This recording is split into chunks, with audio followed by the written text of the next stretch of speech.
Hello everyone, it's me JB from UniqueTutorials. Today in this video I'll show you how to quickly open camera app without touching the screen in any Android smartphones or tablets. So without one more delay, let's begin. Right now you can see my Android smartphone. So here I'm not gonna touch the display screen. So firstly let me just lock it.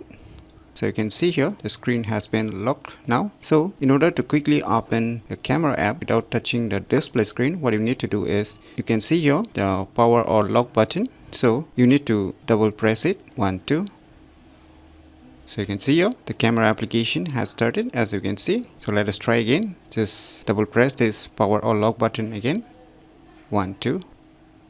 So you can see here. So now let us try the same tricks with the Android tablets also. So here is the Android tablet. So now as you can see here the screen is locked. So similarly let us try to press the power lock button of our Android tablet again. 1, 2. So you can see here the camera has started, so it's perfectly working on both of our devices. So by using these cool tricks, you can quickly open camera app without touching the screen in any Android smartphones or tablets very easily. So if you never known about these cool tricks, then you should definitely give it a try. So if you find this video tutorial useful, please click on the thumbs like button, and if you're new to our channel, click on the subscribe button. And lastly, thanks for watching.